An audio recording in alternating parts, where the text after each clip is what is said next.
সম্পর্কে আনিত ধন্যবাদ প্রস্তাবে আমরা যারা ঘন্টার পর ঘন্টা আলোচনা করছি, ধন্যবাদ জানাচ্ছি, অথচ যারা ধন্যবাদ জানাতে চান না তারাও তো রাষ্ট্রপতির আনিত প্রস্তাবে ঘন্টার পর ঘন্টা অংশ নিচ্ছেন। কেন? তারা তো ধন্যবাদ জানাবেন না, তাহলে এই সময়টা তারা নিচ্ছেন কেন? এটা কি নিজেদের সাথে প্রতারণা নয়? মাননীয় স্পিকার, আমি বলতে চাই যে রাষ্ট্রপতি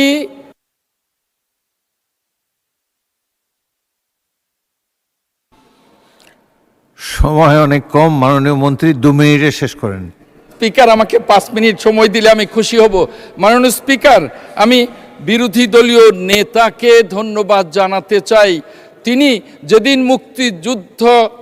জাতীয় মুক্তিযোদ্ধা কাউন্সিলের বিল পাশ হলো, সেদিন ওই বিলে রাজাকার, আলবদর, আলসামস, রাজাকার সমস্ত কিছু লিখে থাকা সত্ত্বেও ওই বিলে তিনি যে বক্তব্য রেখেছেন, সেখানে ওই বিল সম্পর্কে কিছু না বলে আমাদের নেতা, বাংলাদেশের মহান মুক্তিযুদ্ধের ঘোষক শহীদ রাষ্ট্রপতি জিয়াউর রহমান এবং আমাদের নেত্রী, গণতন্ত্রের আজন্ম নেত্রী, দেশনেত্রী ম্যাডাম খালেদা জিয়াকে শ্রদ্ধা জানিয়ে বক্তব্য রেখেছেন। আমি মাননীয় বিরোধী দলীয় নেতাকে আমি ধন্যবাদ জানাই। সাথে সাথে আমি বলবো, আজকে নতুন করে এই যে আন্দোলনের আওয়াজ শুনছি, আমরা তো এই সংসদ 18 বছরের আন্দোলনের ফসল, এই সংসদ জুলাই আন্দোলনের ফসল, এই সংসদ বিএনপির 60 লক্ষ নেতা কর্মীর নির্যাতনের ফসল, এই সংসদ বিএনপির হাজার হাজার নেতাকর্মীকে গুম খুন করা হয়েছে সেই আন্দোলনের ফসল। এই সংসদকে আমরা ব্যতিক্রমী সংসদ বলি।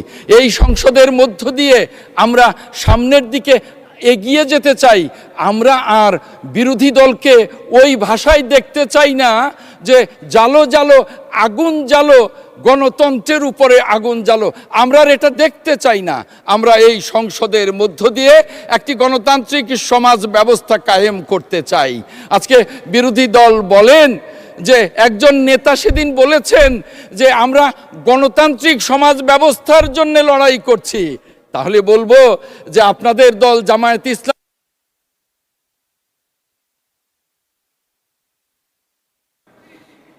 1 মিনিটে কনক্লুড করেন প্লিজ। মাননীয় স্পিকার, তাহলে আমি বলবো, আপনারা যে গণতন্ত্রের জন্য লড়াই করেন, আপনার দলীয় গঠনতন্ত্রে কেন আপনারা গণতান্ত্রিক পদ্ধতি ফিরিয়ে আনেন না? আজকে দেখলাম একজন মাননীয় সংসদ সদস্য বললেন যে আমরা তো বেহেশতের টিকিট চাই, আপনারা কি তাহলে দুজকের টিকিট চান? নাউজুবিল্লাহ মিন জালেক। কোনো মুসলমান দুজকের টিকিটও চাইতে পারে না, কোনো মুসলমান বেহেশতের টিকিটও চাইতে পারেন না। মাননীয় স্পিকার, এই বিশ্ব ব্রহ্মাণ্ড তৈরি করবার সময় যিনি রাব্বুল আলামিন যাকে সবচেয়ে বড় সম্মান দিয়েছেন, তিনি হলেন আমাদের প্রিয় নবী হযরত মুহাম্মদ সাল্লাল্লাহু আলাইহি ওয়াসাল্লাম। তাকেই বেহেশতের টিকিটের এখতিয়ার দেন নাই, দিয়েছেন শুধু শাফায়াতের টিকিটের এখতিয়ার। বেহেশতের টিকিটের এখতিয়ার একমাত্র রাব্বুল আলামিনের কাছে, আর ওনারা সেই বেহেশতের টিকিট বিক্রি করেছেন। এটা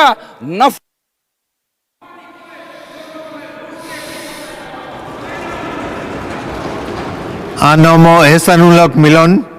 মাননীয় মন্ত্রী, আপনার সময় 8 মিনিট। বিসমিল্লাহির রহমানির রহিম। মিস্টার স্পিকার, ধন্যবাদ জানাই আপনাকে এবং মাননীয় সংসদ নেতা, honourable leader of the house and the prime minister এবং আমার নির্বাচনী এলাকা কচুয়াবাসীকে আমি অত্যন্ত গর্বের সাথে স্মরণ করতে চাই। আমার জীবনে সুযোগ হয়েছিল শহীদ প্রেসিডেন্ট রাষ্ট্রপতি জিয়াউর রহমানের সময় তার সান্নিধ্যে ছাত্র রাজনীতি করার, শেখার সৌভাগ্য হয়েছিল বেগম খালেদা জিয়ার গাইডলাইন নিয়ে ওনার সময়ে এই শিক্ষা মন্ত্রণালয়ের প্রতিমন্ত্রীর কাজ করার। আমি আজ কৃতজ্ঞ ও সৌভাগ্যবান শহীদ রাষ্ট্রপতি জিয়াউর রহমান ও দেশনেত্রী বেগম খালেদা জিয়ার রক্তের উত্তরসূরি তারেক রহমানের নেতৃত্বে বাংলাদেশে এই ঐতিহাসিক পথ চলার অংশ হতে পেরে।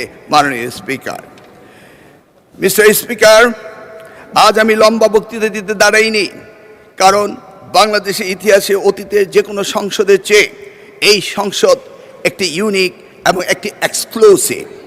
মহান জুলাই অভ্যুত্থানের পটভূমিতে শহীদের রক্তদানের মধ্য দিয়ে 2 শতক পরে জনগণের ভোটের প্রতিনিধিত্ব হয়ে এই সংসদের সৃষ্টি হয়েছিল।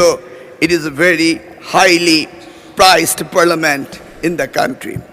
যে কারণে লম্বা বক্তৃতা নয়, আমরা অনেকেই জানি এই অল্প সময়ের ভিতরে বক্তৃতা আমি দিচ্ছি, তার কারণ আমরা দেখেছি আমেরিকার প্রেসিডেন্ট আব্রাহাম লিঙ্কন তার জীবনের সবচেয়ে সংক্ষিপ্ত বক্তৃতায় একটি এমন উক্তি করেছিলেন যা যুগ যুগ ধরে মানুষের মনে রয়েছে, the government of the people, by the people, for the people. মাননীয় স্পিকার, এই মহান সংসদে আমি দাঁড়িয়ে আজকে আমার শিক্ষা ব্যবস্থার উপরে দুটি কথা বলতে চাই। আমি দেখেছি শহীদ রাষ্ট্রপতি জিয়াউর রহমান মাত্র 16 দিনের জন্য তিনি শিক্ষামন্ত্রীর দায়িত্ব নিয়েছিলেন এবং তিনি এই শিক্ষার ব্যাপক পরিবর্তন এনেছিলেন। তারই পরে 1991 সালে দেশমাতা বেগম খালেদা যখন প্রধানমন্ত্রী হয়েছিলেন, সেই সময়ে তিনি ব্যাপক পরিবর্তন করেছিলেন। নারী শিক্ষার বিপ্লব এনেছিলেন, শিক্ষকদের জন্য অবসর ভাতা এবং কল্যাণ ট্রাস্ট হতে শুরু করে সকল সুযোগের ব্যবস্থা করে দিয়েছিলেন।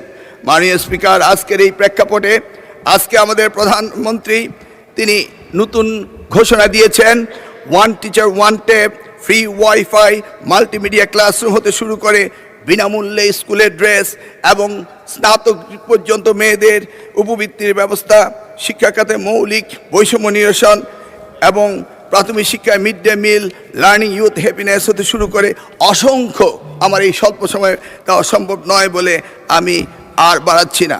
মাননীয় স্পিকার, তিনি মাধ্যমিক স্তরও এই ধরনের অনেক সুযোগ সৃষ্টি করেছেন, এমনকি তিনি টার্সিয়ারি লেভেলের এডুকেশনও অনেক সুযোগ সৃষ্টি করেছেন, যেটা করেছিল 1992 সালে প্রাইভেট ইউনিভার্সিটি অ্যাক্ট করে বেগম খালেদা জিয়া এবং ন্যাশনাল ইউনিভার্সিটি অ্যাক্ট করে এই দেশে বেসরকারি খাতে শিক্ষার ব্যাপক পরিবর্তন এনেছিলেন মাননীয় প্রধানমন্ত্রী। মাননীয় স্পিকার, আমরা জানি 2008 সালে মার্কিন প্রেসিডেন্ট বারাক ওবামা তিনি বলেছিলেন, yes we can do justice and equality, we can have the opportunity and prosperity, we can have heal the nation, yes, we can repair the world. ঠিক যেমনিভাবে আজকের প্রধানমন্ত্রী 25শে ডিসেম্বর যখন বাংলাদেশের মাটিতে এসেছিলেন, তখন তিনি বলেছিলেন, yes, we have a plan, yes, we have a plan. আমরা কিভাবে অর্থনৈতিক দুর্দশা থেকে কাটিয়ে উঠতে পারি, নতুন কর্মসংস্থান তৈরি করতে পারি এবং মানুষের জীবন কিভাবে উন্নত করতে পারি, সেই কথাগুলি তিনি বলেছিলেন, yes we have a plan. আমরা আমাদের ভাঙা বিশ্বাসকে আবারও জোড়া লাগাতে পারি, মানুষের আস্থা ফিরিয়ে আনতে পারি। তিনি বলেছিলেন, yes we have a plan. আমরা এই জাতিকে সুস্থ করতে পারি, ঘৃণা ও বিভাজনের রাজনীতি থেকে ঐক্য এবং ফিরিয়ে আনতে পারি। Yes we have a plan. আমরা শুধু একটি দেশ নয়, পুরো পৃথিবীর জন্য পরিবর্তন আনতে পারি। Yes we have a plan.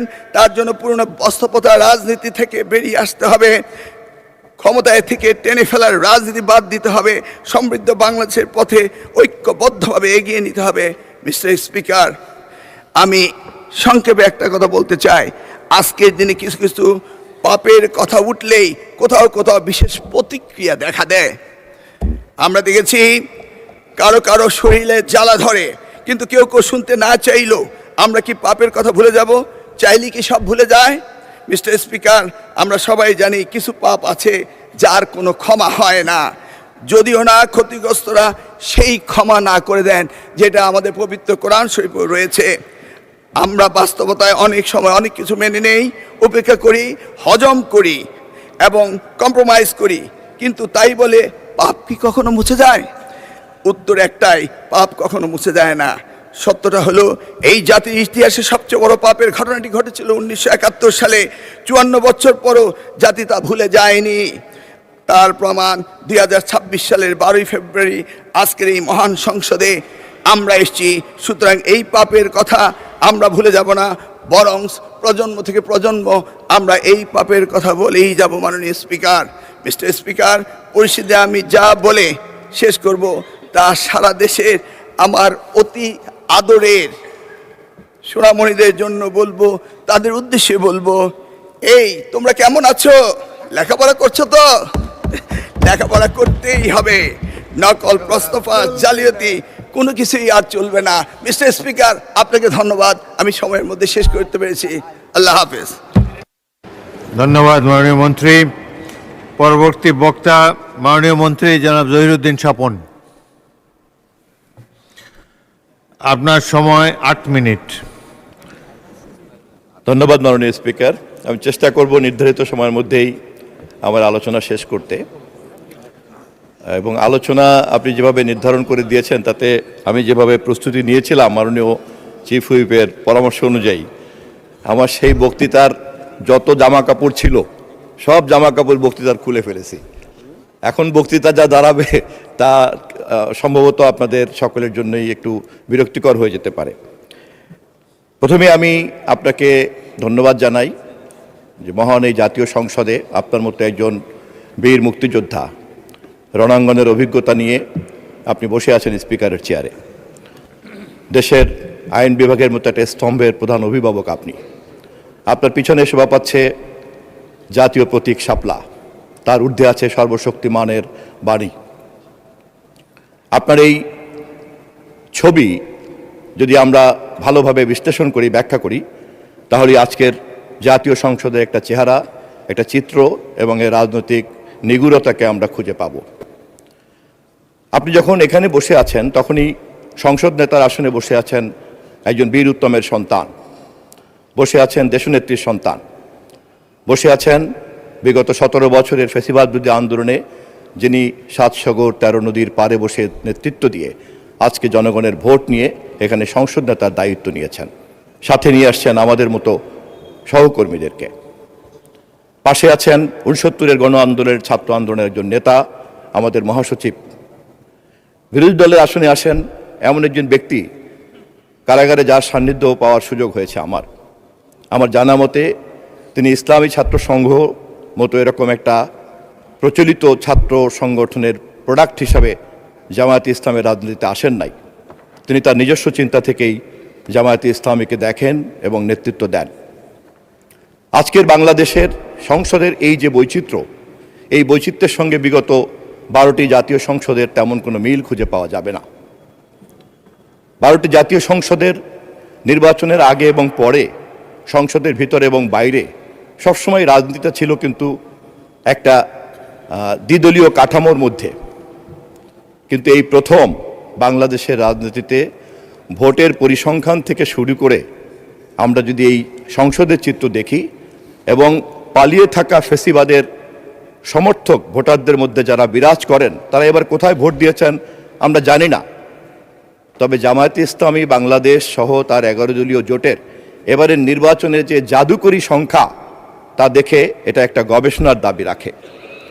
কেননা জামায়াতে ইসলামী বাংলাদেশ স্বতন্ত্রভাবে যতবার নির্বাচন করেছেন ততবারই 5% মধ্যেই কিন্তু তার ভোট সীমাবদ্ধ ছিল। এবারের নির্বাচনেই তার ভোটের পরিসংখ্যানটা পরিবর্তন হয়েছে, যে মুহূর্তে বাংলাদেশ আওয়ামী লীগের সমর্থকরা ভোটাররা বাংলাদেশের নির্বাচন করতে পারে নাই, ভোট দিতে আসে নাই। আমরা আজকে এই সংসদে যখন প্রবেশ করেছি তখন এমন একটা বাংলাদেশকে নিয়ে প্রবেশ করেছি যেখানে প্রায় 30 লক্ষ কোটি টাকার ঋণ এই দেশের ঘাড়ে চেপে আছে। আমাদের মাননীয় অর্থমন্ত্রী ইতিমধ্যে এই বিষয়ে কাজ করছেন মাননীয় প্রধানমন্ত্রীর নির্দেশে। আমাদের বিদ্যুৎ মন্ত্রী দায়িত্ব নেওয়ার পরেই মধ্যপ্রাচ্যের যুদ্ধের সংকট মোকাবেলা করছেন এবং হরমুজ প্রণালী দিয়ে যে সমস্ত দেশে জ্বালানি রপ্তানি করে বা আমদানি করে সেই সমস্ত দেশ সকলেই এই সংকটের মধ্যে পড়েছে এবং সবাই হাবুডুবু খাচ্ছে এই সংকট সমাধান করার জন্য। ইতিমধ্যেই বিরোধী দলের সমর্থন সহ আমরা এই বিষয়ে সংসদে একটা জাতীয় ঐক্যমত তৈরি করতে পেরেছি এই সংকট কীভাবে মোকাবেলা করা যায়। আমি আমার বক্তব্যের এই প্রসঙ্গে বিরোধী দলকেও ধন্যবাদ জানাচ্ছি। আমরা শেয়ার বাজারের দিকে যদি তাকাই দেখব আমরা যেদিন ক্ষমতা নিয়েছি সেদিনও পর্যন্ত দৈনিক টার্নওভার ছিল 500 কোটি টাকার মতো। গতকালকে আমি খবর নিলাম এটা এখন 1000 কোটি টাকায় উন্নীত হয়েছে। রেমিটেন্সের খবর নিতে গিয়ে দেখলাম সেখানেও উন্নতির একটা ছোঁয়া লেগেছে। কিন্তু 30 লক্ষ কোটি টাকার বাজেটের ঋণের বোঝা মাথায় নিয়ে আমাদের মাননীয় অর্থমন্ত্রী 8 লক্ষ কোটি টাকার বাজেট হয়তো আগামী 1 মাস পরে পেশ করতে যাবেন। আইন শৃঙ্খলা সম্পর্কে আমাদের মাননীয় স্বরাষ্ট্রমন্ত্রী গত কয়েকদিন আগে একটা চিত্র দিয়েছেন। সেই চিত্রে দেখা যাচ্ছে যে খুব শ্রথ গতিতে আইন শৃঙ্খলা পরিস্থিতির একটা উন্নতি ঘটতে যাচ্ছে। সামগ্রিকভাবে এই জাতীয় সংসদ এবং এই সরকার এমন একটা উত্তরাধিকার সূত্রে আমরা সংকটকে পেয়েছি যে সে কারণে আমাদের সকলেরই কিন্তু জাতির কাছে প্রতিশ্রুতিটা বারবার স্মরণ করা উচিত। এবং বিশেষ করে 11 দলীয় জোটকে আমি এ বিষয়ে বিনীতভাবে অনুরোধ করব, আপনারা যেমন করে ঐক্যবদ্ধ এই কমিটিতে অংশগ্রহণ করেছেন, যেমন করে মাননীয় তরুণ সদস্য ফ্যামিলি কার্ডের ব্যাপারে তার ব্যাখ্যা চেয়ে সহযোগিতা করার কথা বলেছেন, ঠিক তেমনি করে অন্যান্য আচরণগুলিতেও আপনারা গঠনমূলক থাকার চেষ্টা করবেন। আমরা জানি যে কোনো আচার আচরণ তার উৎস থাকে রাজনৈতিক দলের তার ইতিহাসে, তার ঐতিহ্যের মধ্যেই। একথা খুব কঠিন। যদি পরাজিত আওয়ামী লীগ আবার এই সংসদে কোনদিন ফিরে আসে, সে যদি দাবি করে যে 24শে জুলাইয়ের গণহত্যার কথা বলা যাবে না, তার গা থেকে তার হাত থেকে কিন্তু রক্তের দাগ মোছা যাবে না। ঠিক তেমনি 11 দলীয় জোটের প্রধান দল হিসেবে জামায়াত ইসলাম সহ তাদের সকল সহকর্মীদের মনে রাখতে হবে যে তারা 1971-এর মহান মুক্তিযুদ্ধের বিরোধিতা করেছিলেন। তারা অবিভক্ত পাকিস্তানের পক্ষে ছিলেন। এমনকি তারা এই মুহূর্ত পর্যন্ত বক্তৃতায় অনেকেই বলেছেন তারা শরিয়া আইন কায়েম করতে চান, আহ্বান রেখেছেন আমাদের মহাসচিবের কাছে। এই ব্যাপারে খুব পরিষ্কার একটা ধারণা থাকতে হবে, সংসদে যে উত্তাপ তৈরি হচ্ছে সেই উত্তাপ কেবলই মাত্র কিন্তু এই মুহূর্তের রাজনৈতিক আচরণের সমস্যা না। এই রাজনৈতিক আচরণের সমস্যার গভীর উৎস হচ্ছে কিন্তু আদর্শগত সংকট। যখন কেউ পবিত্র ধর্ম নিয়ে রাজনীতি করে, যখন কেউ স্বাধীনতার চেতনার কিনে ব্যবসা করতে চায়, যখন কেউ হাজার মানুষের শহীদের জুলাই বিপ্লব কিনে ব্যবসা করতে চায়, তখন সেই সমস্ত রাজনৈতিক দল এবং নেতাকর্মীদের এই ধরনের আচার আচরণের সমস্যা হতে বাধ্য। অতএব আজকের যে প্রেক্ষাপটে আমাদের জাতি আমাদের কাছে যে ঐক্য চায়, জাতীয় সংসদে যে ঐক্য চায়, সরকার গঠন করার ক্ষেত্রে আমরা যারা যতটুকু পেরেছি ঐক্যবদ্ধ থেকেছি, বাকিটা সকলে মিলে দেশকে এগিয়ে নিয়ে যাব, সেই কাজ করতে চাইলে পরে আমাদেরকে বিরোধী দলকে সহযোগিতা করতে হবে। কিন্তু বিরোধী দলের মাথায় রাখতে হবে সহযোগিতার ক্ষেত্রে তাদের প্রধান বাধা হচ্ছে তাদের এই আদর্শগত সংকট। আমরা জাতীয়তাবাদী দল বিএনপি ইতিহাস ঘাটলেই দেখা যাবে 1971-এ এদেশের মানুষ যখন পাকিস্তানিদের বিরুদ্ধে দাঁড়িয়েছে, আমাদের প্রতিষ্ঠাতা শহীদ রাষ্ট্রপতি জিয়াউর রহমানের নেতৃত্বে সেই দিন রাজনৈতিক সংগ্রামকে যুদ্ধের সংগ্রামে রূপান্তরিত করা হয়েছে। 1975-এর পরে যখন জাতি সংকটে পড়ল, তখন আবার আমরা দেখলাম বাংলাদেশ বনাম আওয়ামী লীগের সৃষ্ট সংকট যখন মুখোমুখি দাঁড়ালো, সিপাহী জনতার বিপ্লবের মধ্য দিয়ে আবার আমাদের শহীদ রাষ্ট্রপতি জিয়াউর রহমান সেই সংকট সমাধান করলেন। 1982-তে এরশাদ যখন আমাদের ভোটাধিকারকে কেড়ে নিয়ে দীর্ঘদিন অবৈধভাবে শাসন করলো, গুলি করে মানুষ মারল, তখনও দেশনেত্রী বেগম খালেদা জিয়ার নেতৃত্বেই জনগণ বনাম স্বৈরাচারের এই যুদ্ধে আমরা বিজয় লাভ করেছি। 2024-এ একই ঘটনা, তারেক রহমানের নেতৃত্বে আবার আমরা ফ্যাসিবাদী হাসিনাকে হটিয়ে এই দেশে নির্বাচন আদায় করেছি এবং এই নির্বাচিত সংসদ নিয়ে বসেছি। অতএব ইতিহাস আমাদেরকে বারবার মাননীয় মন্ত্রী 2 মিনিটে শেষ করেন। 2 মিনিটে শেষ করেন। জি, বাংলাদেশ জাতীয়তাবাদী দল জাতীয় সংকটে বারবার নেতৃত্ব দেয় এবং এই সংকট মোকাবেলা করার ক্ষেত্রে অতীতের শাসকরা রাষ্ট্র ক্ষমতাকে ব্যবহার করে, কিন্তু বাংলাদেশ জাতীয়তাবাদী দল রাজনৈতিক প্রক্রিয়া, গণতান্ত্রিক প্রক্রিয়া, সাংবিধানিক প্রক্রিয়া, যুক্তি তর্ককে কেবলমাত্র ব্যবহার করে। আজকের পার্লামেন্টও তার প্রমাণ। এই জামাত ইসলামকে অতীতের সরকারের মধ্যে কারা কারা কি করেছে তারা তা জানেন। আর বাংলাদেশ জাতীয়তাবাদী দল তাদের সঙ্গে ফ্যাসিবাদের কাছ থেকে রক্ষা করে তাদের নাগরিক অধিকারকে ফিরিয়ে দেওয়ার কাজে যেমন সহযোগিতা করেছি, তেমনি আবার আজকের বাংলাদেশে যখন স্বাধীনতা যুদ্ধের চেতনার ভিত্তিতে, মুক্তিযুদ্ধের চেতনার ভিত্তিতে গণতন্ত্রকে প্রাতিষ্ঠানিকীকরণ করতে হবে, সংসদকে কার্যকরী করতে হবে এবং তারেক রহমানের নেতৃত্বে জনগণের এই স্বপ্ন পূরণ করার কাজে সরকারি দল বিরোধী দলের একটা যৌথ দায়িত্ব পালন করতে হবে, তখন সেই দায়িত্ব তাদের কাছেও আমরা প্রত্যাশা করি। বাংলাদেশ জাতীয়তাবাদী দলের এই কর্মকাণ্ডকে সম্মান করেই আমি অনুরোধ করব বিরোধী দলকে যে জুলাইয়ের সমস্ত রক্তের দাগ আওয়ামী লীগ মুছে না ফেলা পর্যন্ত এই বিতর্কের যেমন মীমাংসা হবে না, 71-এর গণহত্যার প্রশ্নেও একটি গ্রহণযোগ্য অবস্থান তারা না নেওয়া পর্যন্ত এই বিতর্ক চলতেই থাকবে। তবে আশার দিক হচ্ছে এই যে বাংলাদেশ জাতীয়তাবাদী দল একদিকে এই বিতর্ক চালিয়ে যাবে, তার সংবিধানের মধ্যে, সংসদের মধ্যে, গণতন্ত্রের মধ্যে এবং রাজনৈতিক প্রক্রিয়ার মধ্যে, এর বাইরে তা যেতে দিবে না, কিন্তু আপোষ করা হবে না। এই প্রেক্ষাপটে দাঁড়িয়েই আমি মহামান্য রাষ্ট্রপতিকে ধন্যবাদ জানাতে চাই, তিনি তারেক রহমানের এই সরকারকে যেভাবে উপস্থাপন করেছেন তার উদ্বোধনী বক্তৃতায়। ধন্যবাদ মহামান্য রাষ্ট্রপতি, ধন্যবাদ স্পিকার সাহেব। ধন্যবাদ মাননীয় মন্ত্রী। এবার আমি আহ্বান জানাবো মাননীয় মন্ত্রী খন্দকার আব্দুল মুক্তাদির। আপনার নাই? মাননীয় মন্ত্রী জনাব আরিফুল হক চৌধুরী।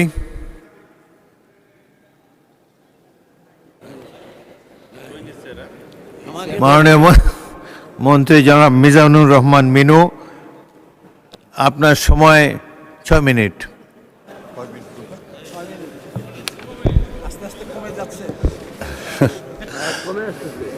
মাননীয় স্পিকার, আমরা সমগ্র জাতি আপনাকে শ্রদ্ধা করি। আমাদের নেতা মহান স্বাধীনতার ঘোষক শহীদ জিয়ার পরে একজন রণাঙ্গনের যোদ্ধা হিসেবে আপনাকে জাতি আপনাকে এই সর্বোচ্চ সম্মানে আসনে আসীন দেখে অত্যন্ত গর্ববোধ করি। বিসমিল্লাহির রহমানির রহিম।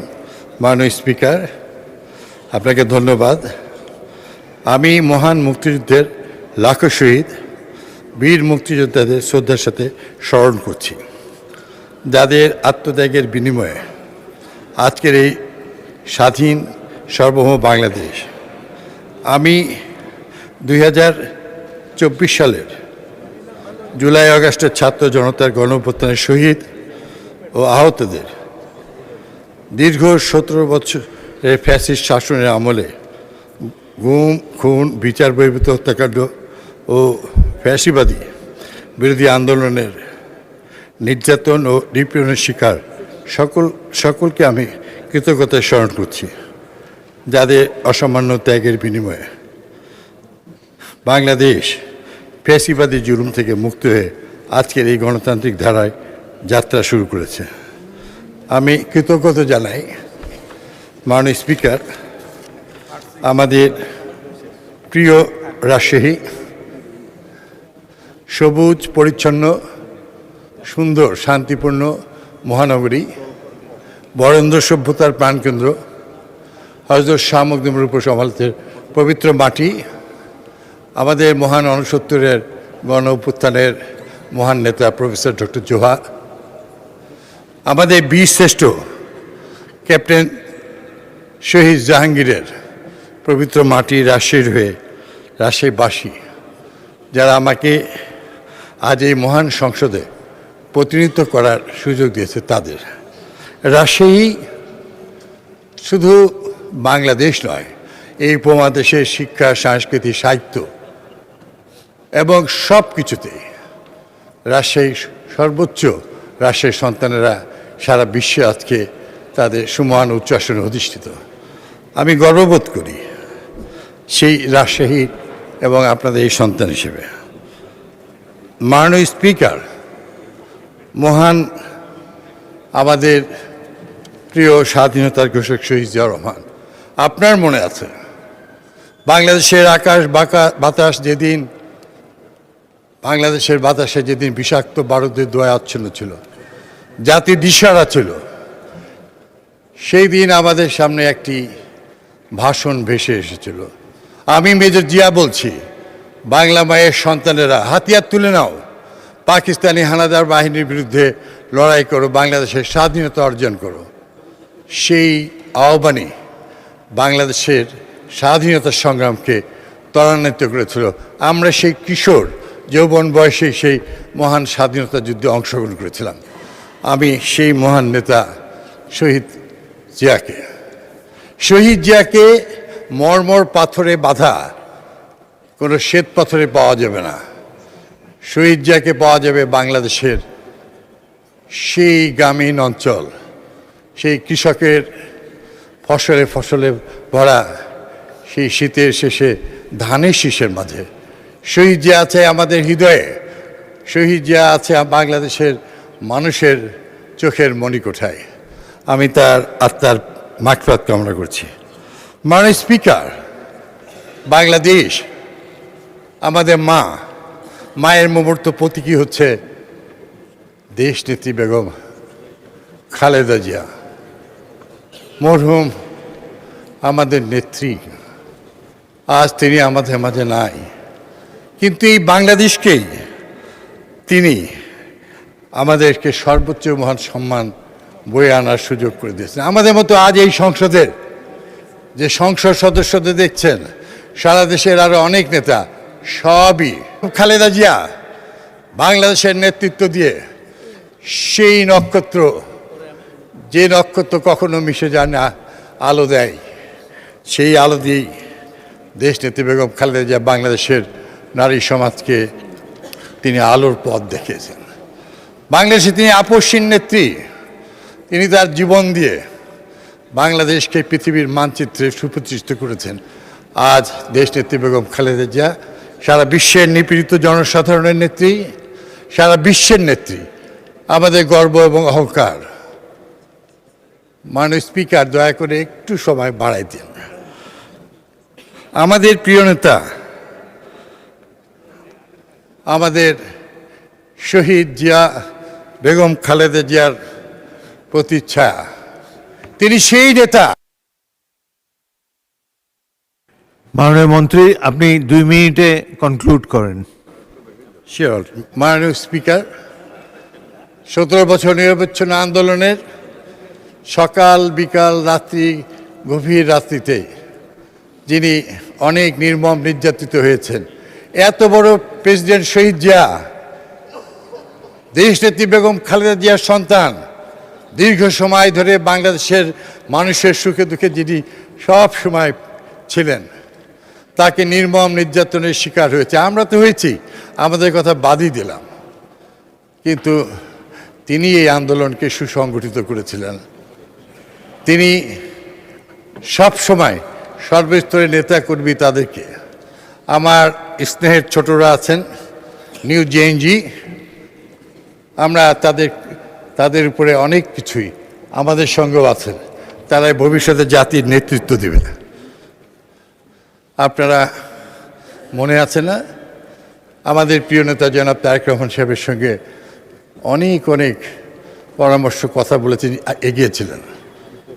আমার প্রিয় ভাইয়েরা তারাও, আমি বলতে চাই না, কিন্তু আমার দুঃখ হয় মাননীয় স্পিকার, এই দীর্ঘ সময় আন্দোলন সংগ্রামের রাজপথে কখনো শারীরিক কারণে পড়ে যে দেখেছিলাম, সেই চেহারা, হেলমেট পরিহিত কালো পিচঢালা রাজপথে সমস্ত নেতারা 28শে সেপ্টেম্বর চলে গেছে, আমার যাওয়ার সুযোগ ছিল না, পড়ে গিয়েছিলাম। তারাই পরে দেখছি গুপ্ত বাহিনী, তারাই হচ্ছে আজকে মব সৃষ্টিকারী। আগামী দিনে বাংলাদেশের গণতন্ত্রের জন্য তারা সবচাইতে ক্ষতিকারক হবে। তাই যারাই তাদেরকে সজ্ঞানে ইচ্ছাকৃতভাবে প্রশ্রয় দেন, দয়া করে তার থেকে আগুন নিয়ে খেলা করেন না। আমরা শহীদ জিয়া সৈনিক।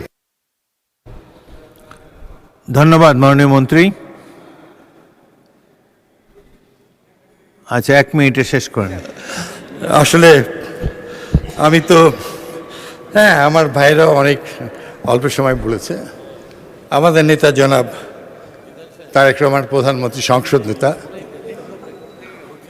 এটা আমাদের অ্যাসেট, সবাইকে স্বীকার করতে হবে। সারা বিশ্ব, আজকে বিশ্বের বড় বড় পত্রিকাগুলি স্বীকার করেছে, the new leadership Bangladesh and the world, and the prime minister of Bangladesh জনাব তারেক রহমান।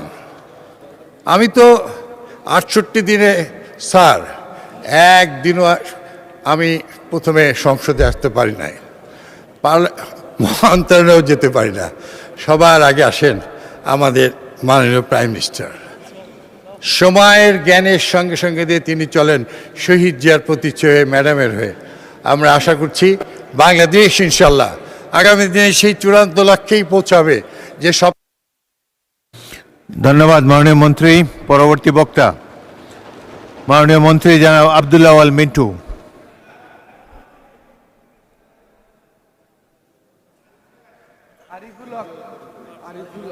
মাননীয় মন্ত্রী জনাব আরিফুল হক চৌধুরী, আপনার সময় 8 মিনিট। ধন্যবাদ। সর্বপ্রথম মহান রাব্বুল আলামিনের দরবারে শুকরিয়া আদায় করছি, যিনি আমাকে এই মহান সংসদে কথা বলার সুযোগ দান করেছেন। একই সঙ্গে আপনাকে আন্তরিক ধন্যবাদ জানাই আমাকে বক্তব্য রাখার সুযোগ দেওয়ার জন্য। মাননীয় স্পিকার, আমি গভীর কৃতজ্ঞতার সঙ্গে স্মরণ করছি আমার নির্বাচনী এলাকা 4 আসনের কোম্পানিগঞ্জ, গোয়াইনঘাট, জৈন্তা এর জনগণকে, যারা গত নির্বাচনে সর্বাধিক প্রায় 1,17,000 ভোটের ব্যবধানে আমাকে বিজয়ী করে এই সংসদে পাঠিয়েছেন। তাদের ভালোবাসা, আস্থা ও সমর্থনের প্রতিদান দেওয়া আমার রাজনৈতিক ও নৈতিক দায়িত্ব। আমি তাদের প্রত্যাশা পূরণে সর্বশক্তি নিয়োগ করব ইনশাআল্লাহ। একই সঙ্গে আমাকে মন্ত্রিসভার সদস্য হিসাবে দায়িত্ব দিয়ে দেশের সেবা করার সুযোগ করে দেওয়ায় মাননীয় প্রধানমন্ত্রী জনাব তারেক রহমানের প্রতি আমি আন্তরিক কৃতজ্ঞতা ও ধন্যবাদ জানাচ্ছি। তার নেতৃত্বে জনগণের প্রত্যাশা বাংলাদেশ গড়ার যে অঙ্গীকার, তার একজন ক্ষুদ্র কর্মী হিসাবে আমি নিজেকে সৌভাগ্যবান মনে করি। মাননীয় স্পিকার, দেশ আজ এক নতুন প্রত্যাশার পথে এগিয়ে চলছে।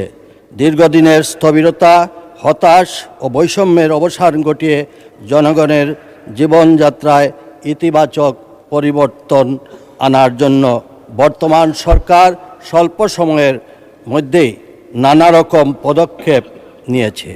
এই বাস্তব প্রতিফলন আমরা দেখেছি সদ্য সমাপ্ত পবিত্র ঈদ উল ফিতর প্রাক্কালে মাননীয় প্রধানমন্ত্রী তারেক রহমানের নেতৃত্বে সরকারের সময় উপযোগী উদ্যোগ, তদারকি এবং শ্রমিক বান্ধব নীতির ফলে দেশের বিভিন্ন শিল্প কারখানা, বিশেষ করে তৈরি পোশাক খাতের শ্রমিক ভাই বোনরা যথাসময়ে বেতন, বোনাস ও প্রাপ্য সুবিধা নিয়ে স্বস্তিতে বাড়িতে ফিরেছেন।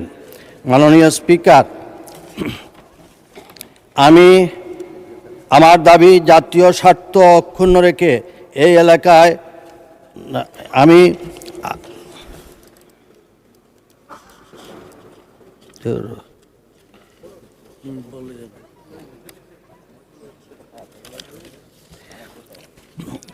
বাড়ি ফিরতে পেরেছেন। নতুন সরকারের মাত্র 1.5-2 মাসের পথ চলায় একটি বড় সফলতা। আমি এজন্য মাননীয় প্রধানমন্ত্রীকে আন্তরিক অভিনন্দন, ধন্যবাদ ও কৃতজ্ঞতা জানাই। কারণ শ্রমিকের মুখে হাসি ফোটানো মানেই দেশের অর্থনীতিকে শক্তিশালী করা, উৎপাদনশীলতাকে এগিয়ে নেওয়া এবং সামাজিক স্থিতিশীলতা নিশ্চিত করা। মাননীয় স্পিকার, বিএনপি সরকার জনগণের মৌলিক অধিকার প্রতিষ্ঠা, কর্মসংস্থান সৃষ্টি, ন্যায্য মূল্য নিশ্চিতকরণ, সামাজিক নিরাপত্তা সম্প্রসারণ, সুশাসন প্রতিষ্ঠা এবং নির্বাচনী অঙ্গীকার বাস্তবায়নের লক্ষ্যে কাজ করে যাচ্ছে। কিন্তু দুঃখজনক হলেও সত্য, সরকারের এই ইতিবাচক অগ্রযাত্রা দেখে একটি স্বার্থান্বেষী মহল তৎপর হয়ে উঠেছে। কিন্তু মাননীয় প্রধানমন্ত্রী তারেক রহমানের নেতৃত্বে বিএনপি সরকার জনগণের প্রত্যাশা অনুযায়ী নির্বাচনী অঙ্গীকার বাস্তবায়নে অটল থাকবে। মাননীয় স্পিকার, আমার নির্বাচনী এলাকা সিলেট 4 বাংলাদেশের অন্যতম সম্ভাবনাময় জনপদ। প্রাকৃতিক সৌন্দর্য, পর্যটন সম্ভাবনা, খনিজ সম্পদ, কৃষি সম্পদ ও মানব সম্পদে এ এলাকা ভরপুর। জাফলংয়ে অপার সৌন্দর্য, গোয়াইনঘাটের পাহাড়, নদী, ঝর্ণা, কোম্পানিগঞ্জের সম্ভাবনাময় অর্থনৈতিক ক্ষেত্র, সব মিলিয়ে এ অঞ্চল শুধু সিলেট নয়, সমগ্র বাংলাদেশের সম্পদ। এই অঞ্চলের মাটি থেকে উত্তোলিত গ্যাস ঢাকাসহ দেশের বিভিন্ন স্থানে শিল্প, বিদ্যুৎ, অর্থনীতির চাকা সচল রাখছে। কিন্তু অত্যন্ত পরিতাপের বিষয় যে এলাকার সম্পদ সারা দেশকে আলোকিত করেছে, সেই এলাকার বহু মানুষ এখনও প্রত্যাশিত গ্যাসের সুবিধা থেকে বঞ্চিত। আমার দাবি, জাতীয় স্বার্থ অক্ষুণ্ণ রেখে এই এলাকার প্রাকৃতিক সম্পদ থেকে অর্জিত মুনাফার ন্যায্য অংশ, রয়্যালিটি স্থানীয় জনগণের জীবন মান উন্নয়নে ব্যয় করতে হবে। এতে অবকাঠামো উন্নয়ন, শিক্ষা, স্বাস্থ্য, যোগাযোগ, কর্মসংস্থান ও পর্যটন খাতে এক নতুন সম্ভাবনার দ্বার উন্মোচিত হবে। ঢাকার উন্নয়ন যেমন জরুরি, তেমনি সীমান্ত পাহাড়ি ও প্রত্যন্ত অঞ্চলের উন্নয়নও সমানভাবে জরুরি। উন্নয়নের সুফল দেশের প্রতিটি মানুষের ঘরে পৌঁছে দিতে হবে, তাহলেই জনগণের ভোটের মর্যাদা রক্ষা পাবে। মাননীয় স্পিকার, সিলেটের সাথে রাজধানী ঢাকা সহ দেশের অন্যান্য অঞ্চলের যোগাযোগ ব্যবস্থাও আরও উন্নত ও কার্যকর করার লক্ষ্যে সড়ক, নৌ, রেলপথ ও বিমান পরিবহন খাতে সমন্বিত উদ্যোগ গ্রহণের জন্য সংশ্লিষ্ট মন্ত্রণালয়ের প্রতি অনুরোধ জানাচ্ছি। একই সঙ্গে সিলেট অঞ্চলে ক্ষুদ্র মাঝারি শিল্পের পাশাপাশি বৃহৎ শিল্প প্রতিষ্ঠান স্থাপনের মাধ্যমে স্থানীয় জনগণের জন্য টেকসই কর্মসংস্থানের সুযোগ সৃষ্টি করতে প্রয়োজনীয় পদক্ষেপ গ্রহণের জন্য সংশ্লিষ্ট মন্ত্রণালয় ও বিভাগের সক্রিয় উদ্যোগ কামনা করছি। মাননীয় স্পিকার, বিশ্বের বিভিন্ন দেশে বিপুল সংখ্যক বাংলাদেশি প্রবাসী হিসাবে কর্মরত, যাদের শ্রম অবদানে দেশে বিপুল পরিমাণ বৈদেশিক মুদ্রা প্রবাহিত হয়। তাদের কল্যাণ নিশ্চিত করা এবং প্রবাসী জীবনের নানাবিধ কষ্ট ও দুর্ভোগ কমাতে বর্তমান সরকার অঙ্গীকারবদ্ধ। ভবিষ্যতেও প্রবাসী বাংলাদেশি ও দেশে অবস্থানরত তাদের পরিবারের উন্নয়ন সুরক্ষায় আমাদের প্রচেষ্টা অব্যাহত থাকবে। মাননীয় স্পিকার, আমি আবারও আমার নির্বাচনী এলাকার জনগণকে ধন্যবাদ জানাই। আমাকে যে দায়িত্ব দেওয়া হয়েছে তা আমি সততা ও নিষ্ঠার সাথে পালন করতে চাই। এই মহান সংসদের সহযোগিতা, মাননীয় প্রধানমন্ত্রীর দিক নির্দেশনা ও জনগণের দোয়া নিয়ে আমি দেশ ও মানুষের কল্যাণে কাজ করতে চাই। সেই সাথে আজকে আপনার মাধ্যমে সংশ্লিষ্ট মন্ত্রণালয়গুলোকে আমার নির্বাচনী এলাকা সহ সিলেটের সামগ্রিক উন্নয়নে আপনার দিক নির্দেশনা আশা করে আমার বক্তব্য শেষ করছি। আল্লাহ হাফিজ। ধন্যবাদ মাননীয় মন্ত্রী। পরবর্তী বক্তা মাননীয় মন্ত্রী জনাব আব্দুল আউয়াল মিন্টু।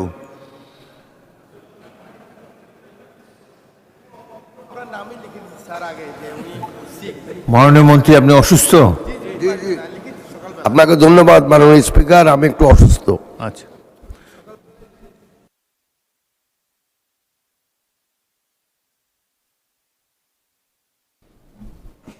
মাননীয় মন্ত্রী আফরোজা খানম, আপনার সময় 7 মিনিট।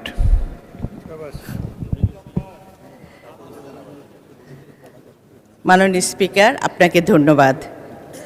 আজকে এই মহান সংসদে দাঁড়িয়ে প্রথমে আমি পরম করুণা আল্লাহর কাছে শুকরিয়া আদায় করছি। গভীর শ্রদ্ধায় স্মরণ করছি শহীদ রাষ্ট্রপতি জিয়া রহমানকে। স্বাধীনতা শব্দটিকে যিনি প্রাতিষ্ঠানিক রূপ দিয়েছেন বাংলাদেশ, সেই বাংলাদেশের মহান সংসদে দাঁড়িয়ে কথা বলার জন্য আমি নিজে তার ঋণ স্বীকার করছি। বিনম্র শ্রদ্ধার সাথে স্মরণ করছি দেশনেত্রী বেগম খালেদা জিয়াকে, যিনি বাংলাদেশের প্রতিটা সংগ্রামে, বাংলাদেশের প্রতিটা সংকটে দেশের পাশে এসে দাঁড়িয়েছে, জনগণের পাশে এসে দাঁড়িয়েছেন, হয়ে উঠেছেন অপ্রতিরোধ্য, হয়ে উঠেছেন গণতান্ত্রিক বাংলাদেশের প্রতীক। ৭১-এর মহান মুক্তিযুদ্ধ থেকে শুরু করে ২৪-এর গণ অভ্যুত্থান পর্যন্ত সকল গণতান্ত্রিক আন্দোলনের বীরদের শ্রদ্ধা ভরে স্মরণ করছি। মাননীয় সংসদ নেতা মাননীয় প্রধানমন্ত্রী জনাব তারেক রহমানের প্রতি আমি সম্মান ও কৃতজ্ঞতা প্রকাশ করছি। তার আস্থা ও নেতৃত্বে আমি সিভিল এভিয়েশন অ্যান্ড ট্যুরিজম মিনিস্ট্রির দায়িত্ব পালনের সুযোগ পেয়েছি। তার দূরদর্শী নেতৃত্ব আমাদের সাহস যোগায়, আমাদের উন্নয়নের পথ দেখায়। সেই সাথে সর্বোপরি আমি কৃতজ্ঞতা প্রকাশ করছি আমার মানিকগঞ্জের সর্বস্তরের নেতাকর্মী এবং মানিকগঞ্জের সাধারণ জনগণ, যাদের ভালোবাসায় এবং আন্তরিকতায় সিক্ত হয়ে আমি আজকে আপনাদের সবার সামনে কথা বলার সুযোগ পাচ্ছি। মাননীয় স্পিকার, আপনাকে আমার পক্ষ থেকে এবং মানিকগঞ্জবাসীর পক্ষ থেকে ধন্যবাদ জানাই। আমি সম্মানিত বোধ করছি আপনার মতন বীর মুক্তিযোদ্ধার সামনে কথা বলতে পেরে। আজকের এই দিনে আমার প্রাণপ্রিয় বাবা মরহুম হারুন রশিদ খান মুন্নুর কথা গভীরভাবে অনুভব করছি। আমার বাবা আর আপনারা সহকর্মী ছিলেন, আপনাদের সেই সম্পর্কের প্রতি আমি গভীর শ্রদ্ধা জানাই। আমি আমার বাবার পথ ও মত অনুসরণ করে কাজ করে যাওয়ার চেষ্টা করছি।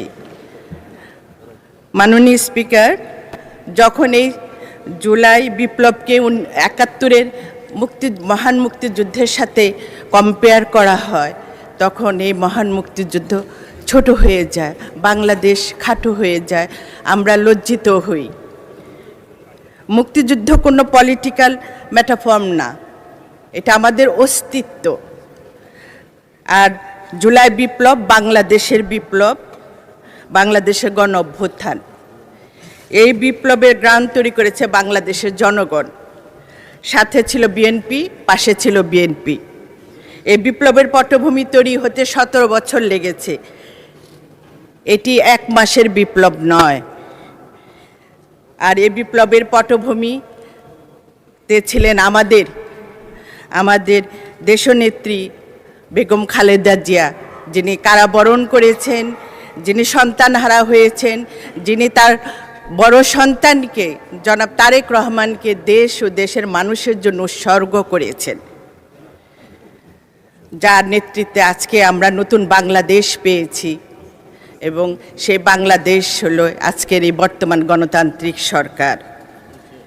বিএনপির কর্মীরা জেল জুলম হামলা মামলার শিকার হয়েছে, তারা দেশের জন্য আত্মত্যাগ করেছে। এই আমরা এখানে যারা মাননীয় সংসদ সদস্য যারা উপস্থিত আছি, তারা সবাই জেল জুলুমের শিকার হয়েছে, এটা সবাইকে মেনে নিতে হবে।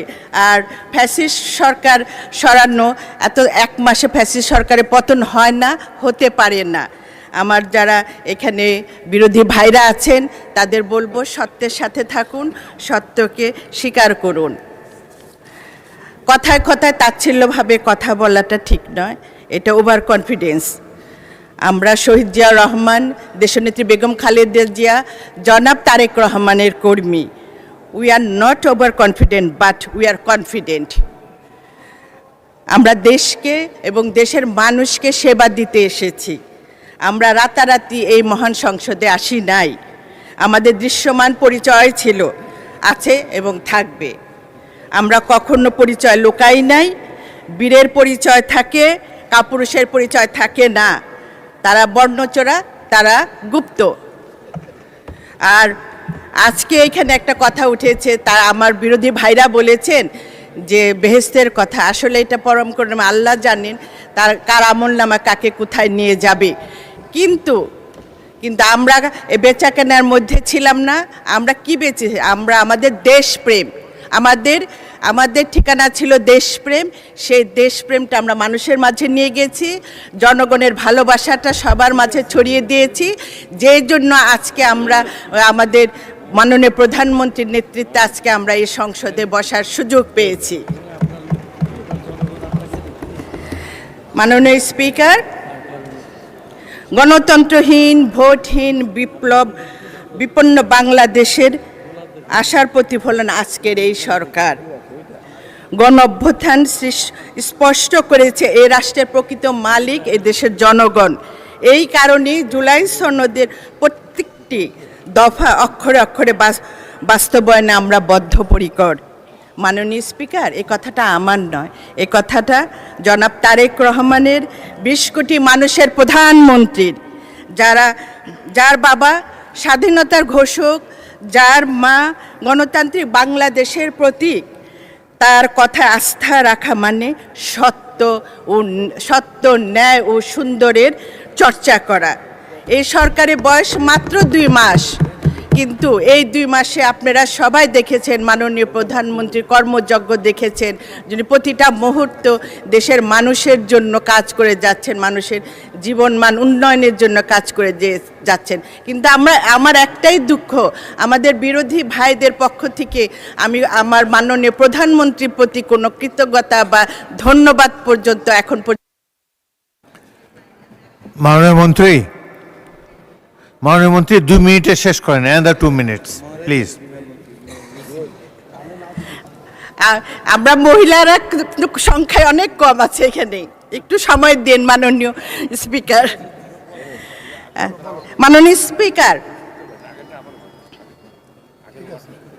মাননীয় স্পিকার, বিরোধিতা অবশ্যই হবে, সংসদে বিরোধিতা হবে, কিন্তু সেটা সৌন্দর্যের মধ্যে থাকতে হবে অবশ্যই।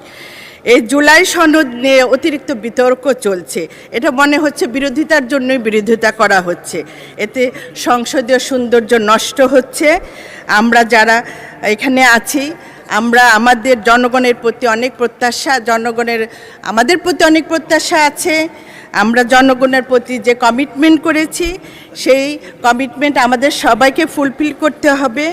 আমরা এখানে যে জনগণের কাছে যে ওয়াদা করেছি, সেটা কিন্তু শুধু রাজনৈতিক অঙ্গীকার না, এটা হলো জনগণের সাথে আমাদের চুক্তি। জুলাই সনদ শুধু 11 দলীয় জোট বা বিরোধী দলের সনদ নয়, এই জুলাই সনদ বাংলাদেশের সনদ। এই সনদ বাস্তবায়ন হবে আমাদের বাংলাদেশ, আমাদের মাননীয় প্রধানমন্ত্রী জনাব তারেক রহমানের হাত ধরি। মাননীয় স্পিকার, আমি যেহেতু মানিকগঞ্জের মানুষ, সেই জন্য কিছু মানিকগঞ্জের কথা একটু কিছু বলতে চাই, যে ঢাকার এত কাছে থেকেও আমাদের মানিকগঞ্জ কিন্তু সেভাবে উন্নয়নের ছোঁয়া পায়নি। আপনার মাধ্যমে আমার অনুরোধ থাকবে মাননীয় প্রধানমন্ত্রীর প্রতি, আমাদের এই মানিকগঞ্জকে যেন গুরুত্ব সহকারে দেখা হয়। কারণ এই মানিকগঞ্জে শহীদ রাষ্ট্রপতি জিয়াউর রহমান 19 বার গিয়েছিলেন, দেশনেত্রী বেগম খালেদা জিয়াও কয়েকবার মানিকগঞ্জে গিয়েছিলেন। এই মানিকগঞ্জকে তারা প্রচণ্ড ভালোবাসতেন, এবং একটা পার্কই আছে, জিয়া পার্ক না। আরো বলতে চান? আর 1 মিনিট বলেন, শেষ করেন। আচ্ছা, বলুন। আমার এই মানিকগঞ্জের মানুষ অপেক্ষায় আছে আমাদের মাননীয় প্রধানমন্ত্রীকে দেখার জন্য। আপনার মাধ্যমে আমি মাননীয় প্রধানমন্ত্রীকে অনুরোধ করব, উনি যেন আমার মানিকগঞ্জের মানুষের কাছে আসেন, তাদের যে অনেক দিনের স্বপ্ন দেখা, সেই স্বপ্নটা যেন আমরা, এই যে এখানে মানিকগঞ্জে আরও 2 জন মাননীয় সংসদ সদস্য আছে, আমাদের 3 জনেরই একটা কমিটমেন্ট আছে জনগণের কাছে, যে আমরা আমাদের প্রধানমন্ত্রীকে মানিকগঞ্জে নিয়ে আসব। তাই সেটা আপনার কাছে আমরা অনুরোধ থাকলো আমাদের সবার। সবশেষে একটা কথাই বলবো, মাননীয় স্পিকার মহোদয়, আমরা মাননীয় প্রধানমন্ত্রীর নেতৃত্বে একটি উন্নত, সমৃদ্ধ ও আত্মনির্ভরশীল বাংলাদেশ গড়ে তুলতে চাই। এই সংসদে আমরা যারা আছি সবাই একে অপরের সহমর্মী এবং সহকর্মী হিসেবে কাজ করব আমরা, কারণ আমরা 20 কোটি মানুষেরই।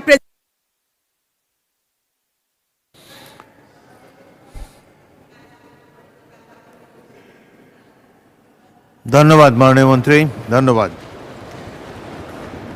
এখন বক্তব্য রাখার জন্য আহ্বান জানাবো জনাব মোহাম্মদ রফিকুল ইসলাম খান, সিরাজগঞ্জ 4। আপনার সময় 15 মিনিট, এই 15 মিনিটই শেষ করবেন দয়া করে। মাননীয় স্পিকার, আপনাকে ধন্যবাদ। আমি ধন্যবাদ জানাই আমার নির্বাচনী এলাকা সিরাজগঞ্জ 4, উল্লাপাড়া, সলঙ্গার সর্বস্তরের জনগণকে।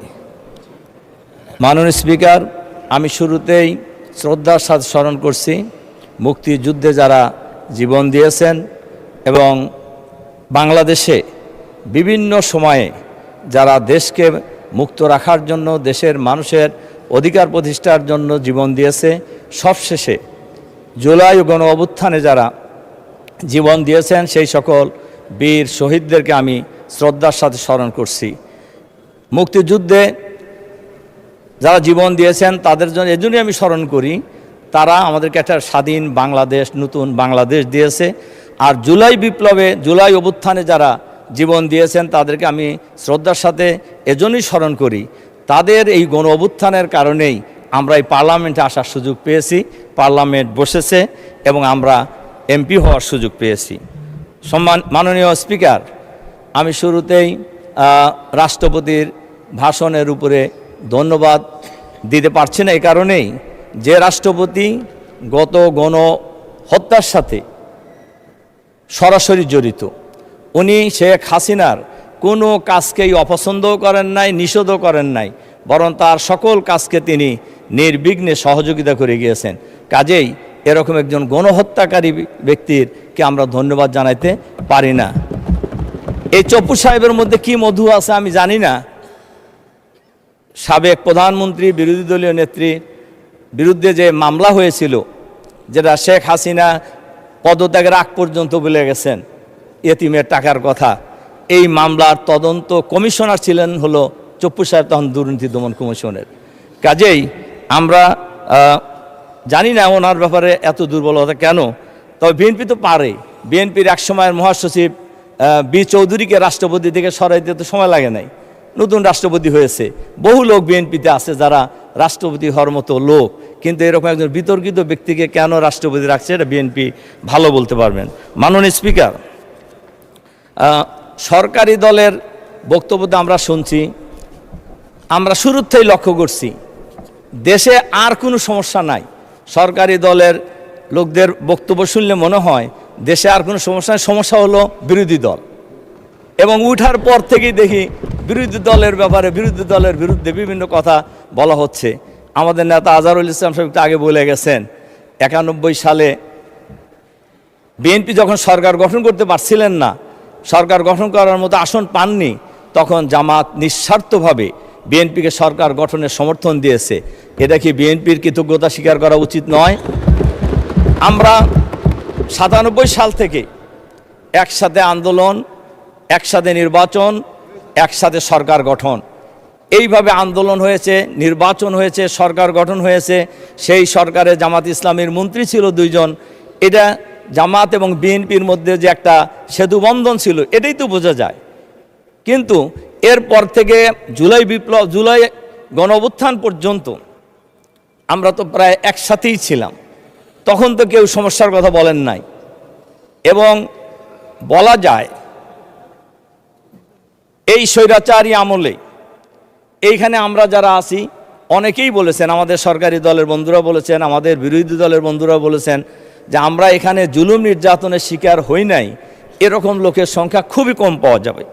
যেমন আমি এবং আমার পরিবার ফ্যাসিবাদের আমলে জুলুম নির্যাতনের শিকার হয়েছি। আমাকে 2 পায়ে লোহার বেড়ি, কোমরে লোহার বেড়ি, 2 হাতে হ্যান্ডকাপ পরিয়ে বিভিন্ন দেশের বিভিন্ন কারাগারে ঘুরানো হতো। এরপরে আমি প্রায় 45 দিন আমাকে রিমান্ডে রাখা হয়েছিল। এরপরে আমার বড় ছেলে, তখন 16 সালের কথা, এসএসসি পরীক্ষার হল থেকে নিয়ে তাকে গুম করে দেওয়া হয়েছিল। তার 2টা চোখের রেটিনার পর্দা জুলুম নির্যাতন চালিয়ে ছিঁড়ে ফেলানো হয়েছে। তো এই জুলুম নির্যাতন শিকার তো আমরা সবাই হয়েছি। কিন্তু এত তাড়াতাড়ি এই নির্বাচনের পরেই আমরা জামাত এত খারাপ হয়ে গেলাম যে এখন বাংলাদেশে কোনো জিনিসপত্রের ঊর্ধ্বগতির কোনো কথা নাই, তেলের দাম বৃদ্ধি পাচ্ছে এ ব্যাপারে কোনো বক্তব্য নাই, আইন শৃঙ্খলা পরিস্থিতির মারাত্মক অবনতি হয়েছে সারা দেশে, এ ব্যাপারে সরকারি দলের কোনো বক্তব্য নাই। বক্তব্য হলো জামাত ইসলামী। মাননীয় স্পিকার, এজন্য আমি এরপরে যে কয়টা কথা আমি আপনাদেরকে বলতে চাই যে স্বৈরাচারী সরকার এখন আমরা সংসদে দেখছি অনেকেই অনেক বড় বড় কথা আমরা কিন্তু বলতেছি। ফ্যাসিবাদী সরকারের পতন তো 13 সালই হয়ে যাওয়ার কথা ছিল। তদানীন্তন বিরোধী দলীয় নেত্রী বেগম খালেদা জিয়া আমাদের সবার মনে থাকার কথা, এই সংসদে আমরা যারা আছি। মাননীয় স্পিকার, আপনারও মনে আছে নিশ্চয়ই, মার্চ ফর ডেমোক্রেসির কর্মসূচি ছিল ঢাকায় 29শে ডিসেম্বর। এই খবর তো কারোরই অজানা কথা নয়, সবাই জেনেছি, মনে করতেন যে ওই দিনই সরকারের পতন হয়ে যাবে। 13 সাল, হ্যাঁ 13 সাল 29শে ডিসেম্বর ছিল এই প্রোগ্রাম। কিন্তু সেই নির্বাচন, সেই প্রোগ্রামে এই যে আমাদের মাননীয় মহাসচিব সাহেব এর সাক্ষী, আমরা মিটিং করেছি আগের দিন, যে মিটিংয়ে সর্বশেষ মিটিং যেটা হয়েছিল, আমাদের বিরোধী দলীয় নেতাও ছিলেন সেই মিটিংয়ে। এরপরে আমাদের যে মাননীয় মন্ত্রী, আমাদের পরিবেশ মন্ত্রীও ছিলেন, মহাসচিব তো ছিলেনই গুলশানের একটা বাসায়। সেখানে ব্যাপক পরিকল্পনা নেওয়া হয়েছিল, সারা বাংলাদেশ থেকে লক্ষ লক্ষ লোক সেদিন ঢাকায় এসেছিলেন এবং ওই দিনই সবাই ধারণা করে নিয়েছিলেন আজকে সরকারের পতন হয়ে যাবে। কিন্তু আমরা দেখলাম 2 জনের ফোন ছাড়া সব ফোন বন্ধ, ম্যাডামের ফোন খোলা আর মহাসচিবের ফোন খোলা। উনি ছিলেন মাঠে আমাদের সাথে। আর আমাদের জামাত শিবিরের লোকেরা মিছিল বের করে কয়েকজন ইতিমধ্যে শহীদ হয়ে গেল রামপুরায়। কাজেই আমরা যে এত আন্দোলন করলাম, ওই দিন সবার ফোন বন্ধ ছিল কেন? এটা কি কোনো দিন জানার সুযোগ হয়েছে জাতির? মাননীয় স্পিকার, আমি আরেকটা ঘটনা বলি। শাপলা চত্বরের ব্যাপারেও কিন্তু সেম ঘটনাই হয়েছে। শাপলা চত্বরের দিন ম্যাডাম বিরোধী দলীয় নেত্রী হিসাবে সবাইকে মাঠে নামার জন্য আহ্বান জানিয়েছিলেন, কিন্তু আসলে কি কেউ নামছিলেন? সেখানে আমাদের অনেক লোক শহীদ হয়েছে, আমাদের আলেম ওলামারা শহীদ হয়েছেন। কিন্তু ওই দিনও একটা সুযোগ সরকার পতনের কিন্তু ছিল, কিন্তু আমরা কিন্তু সে কাজটা আসলে করতে পারি নাই। মাননীয় স্পিকার, কাজেই আমরা সেদিন কিন্তু, এবং সর্বশেষ আমাদের মহাসচিব মনে থাকার কথা, আমরা প্রস্তাব দিয়েছিলাম যে ম্যাডাম সকাল থেকে কাজের মেয়ে ফাতেমাকে নিয়ে বালির টাকের সামনে পতাকা নিয়ে দাঁড়ায় আছে, অন্তত আমরা চলেন বিএনপি এবং জামাত মিলে একটা মিছিল সেদিকে দেই। কিন্তু সেদিন কিন্তু সেই সুযোগ আমাদের হয় নাই। মাননীয় স্পিকার, এরপরে জুলাই বিপ্লবে অনেকেই অনেক কথা বলেছেন। জুলাই বিপ্লবের বা জুলাই অভ্যুত্থানের একক দাবিদার আমরা কোনো সময় ছিলাম না। আমাদের নেতা, বিরোধী দলীয় নেতাও কোনো সময় বলে নাই যে এটা শুধু আমরাই করেছি। কিন্তু আপনারা নিজেরা বলেন কেন যে আমরা এটা বলছি? আমরা তো বলি নাই কোনো সময় যে এটা আমরা নিজেরা করছি। তার কারণে এই আন্দোলনের সাথে সবাই জড়িত। তবে এটা তো সঠিক, ছাত্ররাই তো আন্দোলন শুরু করেছে এবং ছাত্রদের নেতৃত্বেই আন্দোলনের সমাপ্তি হয়েছে। কাজেই এই আন্দোলনে আমাদের নেতা, বিরোধী দলীয় নেতা ডাক্তার শফিকুর রহমান সাহেব ছাত্রদেরকেও গাইড করেছেন, জামাতকেও গাইড করেছেন। উনি আন্দোলন ওনার জায়গা থেকে যেভাবে গাইড করার দরকার সেভাবে গাইড করেছেন, বিএনপিও গাইড করেছেন, সবাই গাইড করেছেন এবং সবাই মিলে যার জায়গা থেকে আন্দোলনের মধ্য দিয়েই ফ্যাসিবাদী সরকারের পতন হয়েছে। ফ্যাসিবাদী সরকারের পতন হওয়ার পর আমরা একটি নতুন পরিবেশ পেলাম। এই পরিবেশে এরপরে ঐক্যমত কমিশন হলো, সেখানে সংস্কার কমিশন হয়েছে। ঐক্যমত কমিশনে আমি নিজেও সেখানকার একজন সদস্য ছিলাম, আমরা গিয়েছি। এই যে একদিনে গণভোট এবং জাতীয় সংসদ নির্বাচন, এই প্রস্তাব তো বিএনপির, এই যে মাননীয় স্বরাষ্ট্রমন্ত্রী এখানে আছেন, ওনার প্রস্তাব এটা, একদিনে গণভোট এবং জাতীয় সংসদ নির্বাচন। এবং সেই নির্বাচন হয়েছে। আমি মাঝখানের ইতিহাস আর বলতে চাই না। নির্বাচনে আমরা আগাগোড়ে আলাদা বলছিলাম, কিন্তু আমাদের মাননীয় স্বরাষ্ট্রমন্ত্রীর প্রস্তাবেই কিন্তু একদিনে নির্বাচনটা হয়েছে এবং সেই নির্বাচনে গণভোটে হার পক্ষে প্রায় 70% মানুষ ভোট দিয়েছে। এখন এই গণভোটের রায় কার্যকর করা নিয়েই কিন্তু এখন বিপত্তি দেখা দিয়েছে। আমরা বলছি যে গণভোট আমরা অক্ষরে অক্ষরে পালন করব।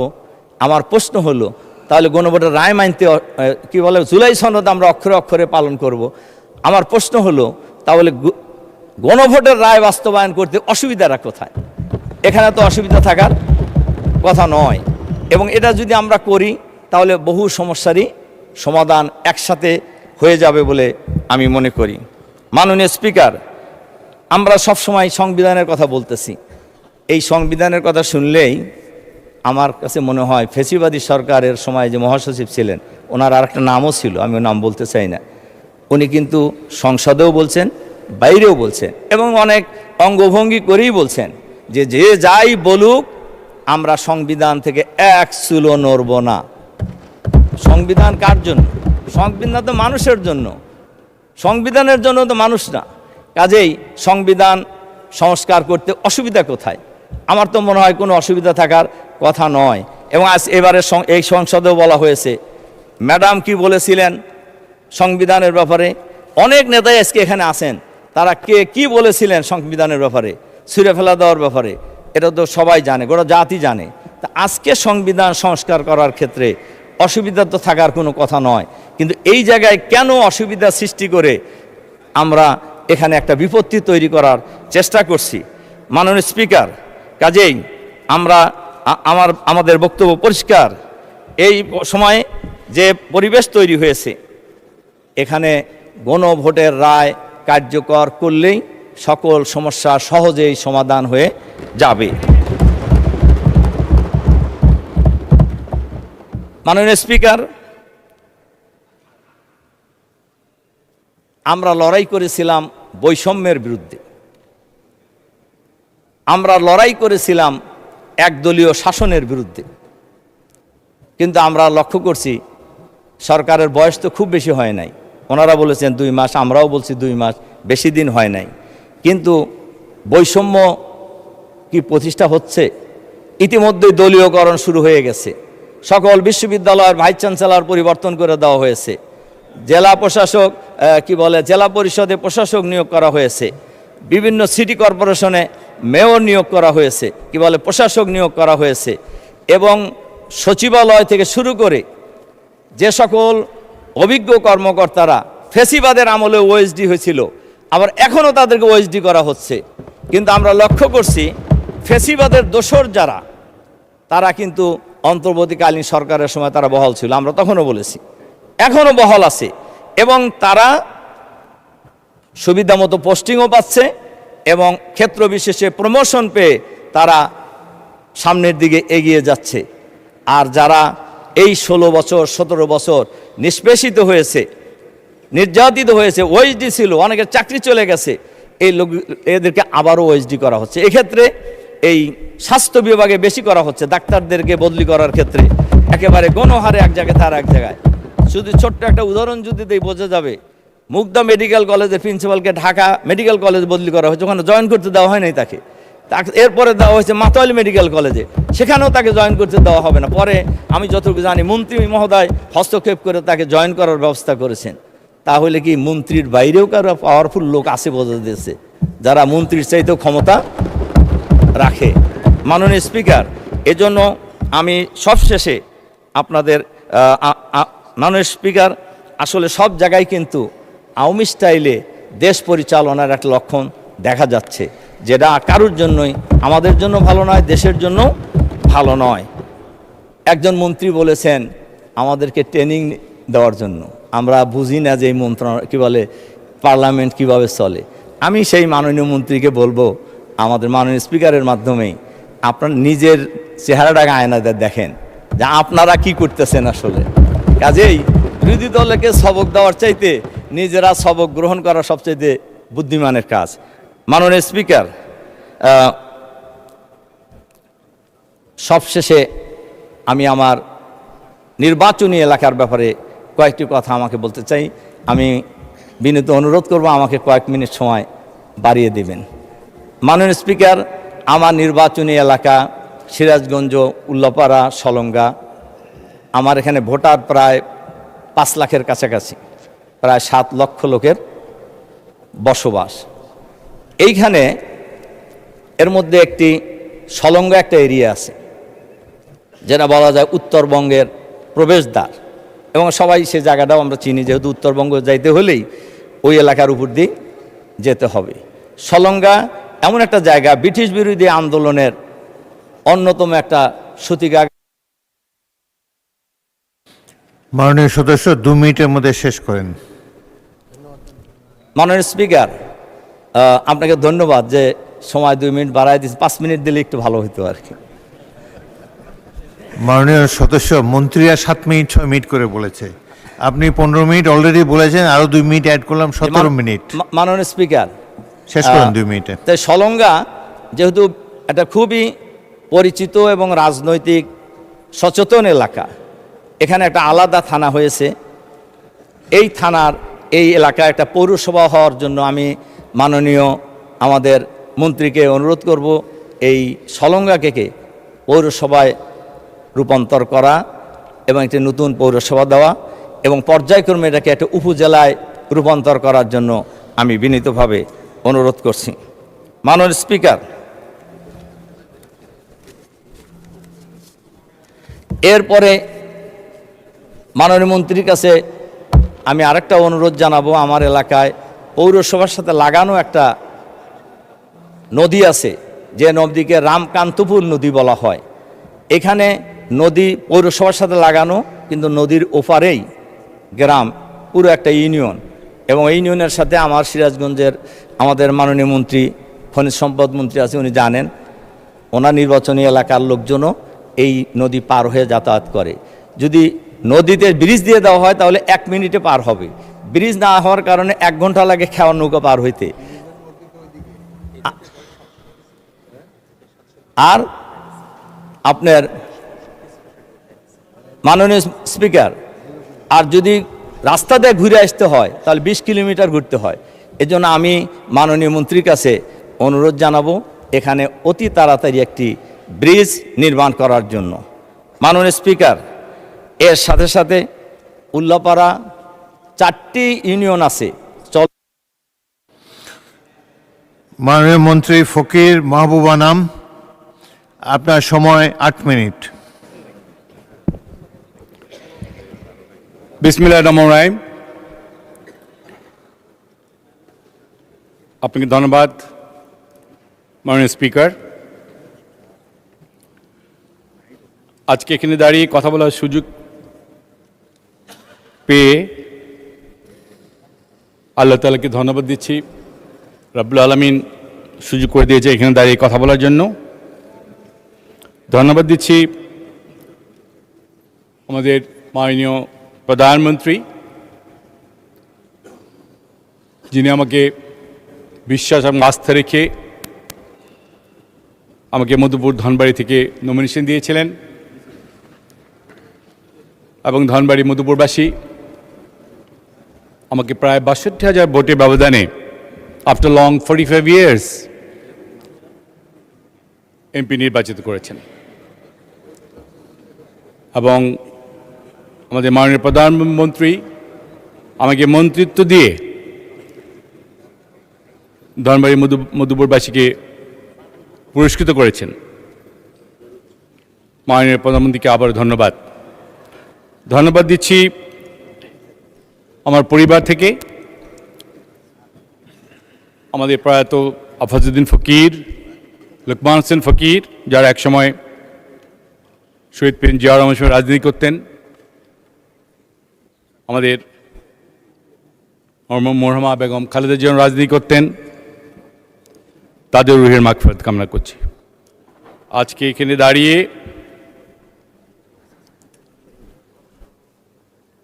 শহীদ প্রেসিডেন্ট জিয়াউর রহমানের কথা মনে হয়, বিশেষ করে মরহুমা বেগম খালেদা জিয়ার কথা মনে হয়। উনি যিনি আমাকে অত্যন্ত স্নেহ করতেন, এবং উনি এত স্নেহ করতেন, আমি 2001 সালে এমপি না হয়েও উনি আমাকে ধনবাড়ি উপজেলা করে দিয়েছিলেন, এবং উনি নিজে গিয়ে সেই উপজেলা উদ্বোধন করে দিয়েছিলেন। আজকে উনি নেই। I miss her very much. আল্লাহ ওনাকে ভালো রাখুন। একটু দূরেই ওনারা দুজনে শুয়ে আছেন, দ্য ইটার্নাল স্লিপ। মাননীয় স্পিকার, গতকালকে কিন্তু একটা হিস্ট্রি হয়ে গেছে বাংলাদেশে। আনফর্চুনেটলি আজকে কিন্তু অনেকেই এখানে বক্তব্য দিয়েছে। মাননীয় মন্ত্রী মহোদয় অনেক মন্ত্রী মহোদয় বক্তব্য দিয়েছেন, মাননীয় এমপি মহোদয়রা বক্তব্য দিয়েছেন, কিন্তু বাংলাদেশে এত বড় একটা অর্জন মাননীয় প্রধানমন্ত্রী আমাকে নিজ দিয়ে দিয়েছিলেন। সেফটি সিকিউরিটিকে দেখে আপনি যত তাড়াতাড়ি পারেন এই রূপপুর আণবিক এই প্রকল্পটাকে তাড়াতাড়ি আপনারা ফুয়েল লোডিং শুরু করেন, বিকজ এখন কিন্তু electricity is a time of the need. আমরা কিন্তু গতকাল প্রায় 40 জন রাসায়ন এসেছিলেন। রোসাটম যে কোম্পানিতে ডিজি এসেছিলেন, আজকে আইএই এর ডাইরেক্টর জেনারেল উনি স্কাইপে কথা বলেছেন। আইএ থেকে ডিরেক্টর সাহেব এসেছিলেন, ওনাকে এটাকে এত হাইয়েস্ট প্রায়োরিটি দিয়েছে। একটা এমন একটা ঘটনা ঘটে গেছে গতকালকে, সমস্ত টেলিভিশন বলে, আজকে সমস্ত খবরের কাগজগুলি বলেন আছে, অথচ আজকে 18 কোটি মানুষের এই জায়গাটায় একটা বারও কেউ বললেন না। এত বড় একটা অর্জন, সো স্যাড, সো স্যাড। সরকারের অর্জনকে আপনার রিকগনিশন করবেন না, তাহলে কি করে হবে বলেন? রিকগনিশন দিতে হবে ভাই। আজকে আরেকটা কথা বলতে হয়, আমি গত সপ্তাহে ব্যাংকক গিয়েছিলাম ইউএনএসকেপের একটা মিটিংয়ে, সেখানেও আমাদের অর্জন আছে। আমি একটা সেশনে, one of the sessions was chaired by me, আবার সেখানে একটা নির্বাচন হয়েছে। সেই নির্বাচনে আমরা আউট অফ 32 ভোটস 29 ভোট পেয়েছিলাম, সেকেন্ড হাইয়েস্ট ভোট পেয়েছি। এবং সেটা হলো আপনার the Asian and Pacific Centre for Transport and Technology, এটার 8 জনের আমরা মেম্বার হয়েছি সেখানে। এটাও কিন্তু আমাদের একটা এক্সপোজার বিদেশে। এবং সেখানে গিয়ে আমি জানতে পেলাম যে আমাদের জুলাইয়ের যোদ্ধারা একটা হসপিটালে চিকিৎসাধীন আছে। আমি সেখানে গিয়েছিলাম, প্রায় 60 জন আমাদের জুলাই যোদ্ধারা ওখানে চিকিৎসাধীন আছেন, এবং সবাই আমার কথা শুনে, এবং it was so nice of the hospital যে একটা হল রুমে তারা সবাইকে জড়ো করেছিল। আমি 1.5 ঘন্টা ওনাদের সাথে কথা বলে এসেছি, ওনাদের চোখে পানি দেখেছি, তাদের কথা শুনেছি। আমরা জুলাই যোদ্ধাদের কথা বললে হবে না ভাই, সরি ভাই, মাননীয় স্পিকার মহোদয়, আমি নতুন তো, ইট ওয়াজ ইমোশনাল টাস্ক। আজকে সেদিন এই জুলাই যোদ্ধারা তাদের আবেগ নিয়ে আমার সাথে কথা বলেছে। আমরা কিন্তু তাদেরকে ওভাবে লুক আফটার করছি না যেভাবে আমাদের লুক আফটার করা উচিত। শুধু সরকারের দিকে তাকালে হবে না, আমাদের ব্যক্তিগতভাবে এগিয়ে যেতে হবে। আমরা শুধু বলবো জুলাইয়ের যুদ্ধের জন্য আমরা এখানে এসেছি, কিন্তু তার জন্য আমরা কিছু করব না। শুধু তাদের চিকিৎসা করলে হবে না, তাদেরকে রিপ্যাট্রিয়েটও করতে হবে। তাদের বাঁচার জন্য যা কিছু করা দরকার তাই করতে হবে। এদেরকে ভুলে গেলে চলবে না, এদেরকে মনে রাখতে হবে। সুতরাং আমরা যতই কথা বলি, আমরা জুলাই যোদ্ধাদের যতই ব্যবহার করি না কেন, আল্লাহর হস্তে আপনারা দয়া করে এদেরকে যে কাজটা করা উচিত, তাদেরকে রিপ্যাট্রিয়েট করা উচিত, যে যে অবস্থা আছে তাদেরকে সাহায্য সহায়তা করা উচিত। এটা দয়া করে আপনার যার যার অবস্থান থেকে, সরকার তো থাকবেই, তারপরেও আমি বলবো যার যার অবস্থান থেকে দয়া করে এইসব ছেলেপেলেদেরকে সাহায্য সহযোগিতা করবেন। কারণ আমি দেখে এসেছি তাদের চোখের পানি। এখন অনেক যারা জুলাই যুদ্ধে রয়ে গেছে বাংলাদেশে, তাদের ভালো চিকিৎসা হচ্ছে না বলা হয়েছে। তারা অনেকেই কিন্তু এখন ব্যাংককে যেতে চায় এবং সে হসপিটালগুলো নিতে চায়, কিন্তু কিছু প্রসেস আছে বলে অনেকে আমরা পাঠাতে পারছি না। আমাদের দিকে নজর দিতে হবে।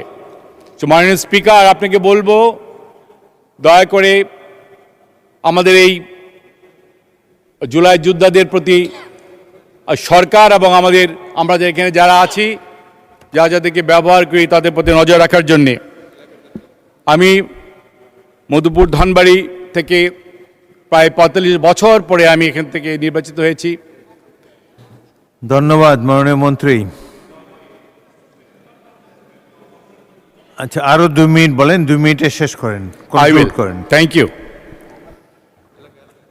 মধুপুর ধনবাড়িতে আপনারা জানেন সেখানে আদিবাসী আছে, আমাদের বাঙালিরা আছে। আমরা আদিবাসীদের বনের সমস্যা আছে।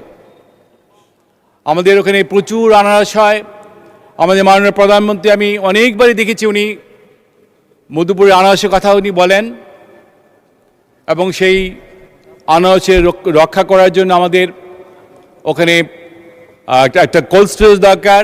আমাদের ফ্যাক্টরি দরকার, এবং তার জন্য কিছু কিছু রাস্তাঘাট করতে হবে, এবং ওখানে আমাদের গ্যাস দরকার। এই জন্য গ্যাস দরকার বলছি যে মধুপুর এবং ধনবাড়ি একটা বড় উপজেলা, দুটো মিলেই প্রায় 600 স্কোয়ার কিলোমিটারের একটা কনস্টিটিউয়েন্সি।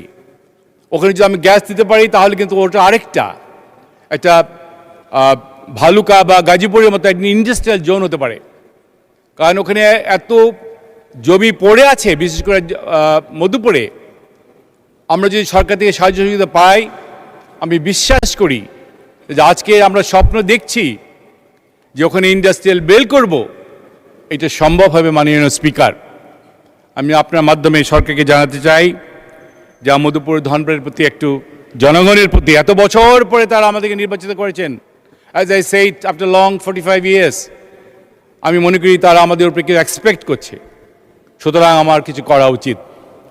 তো আমি আর কথা বাড়াবো না, আমি আবারও বলবো, আজকে যে গতকালকে যে ইতিহাস হয়ে গেছে, আমরা ইনশাল্লাহ mid August around in between 300 to 350 মেগাওয়াটস বিদ্যুৎ আমরা মেইন গ্রিডে দেব ইনশাল্লাহ।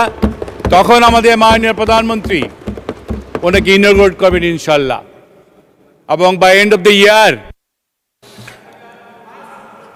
ধন্যবাদ মাননীয় মন্ত্রী। পরবর্তী বক্তা মাননীয় মন্ত্রী আসাদুল হাবিব দুলু, আপনার সময় 8 মিনিট। মাননীয় স্পিকার, আপনাকে ধন্যবাদ।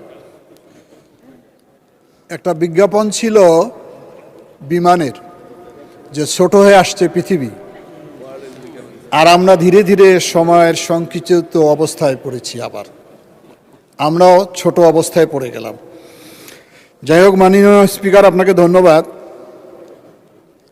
একটি সফল গণ অভ্যুত্থানের মধ্য দিয়ে একটি সফল অংশগ্রহণমূলক নির্বাচনের মধ্য দিয়ে আজকের এই জাতীয় সংসদ, এই জাতীয় সংসদের দিকে বাংলাদেশের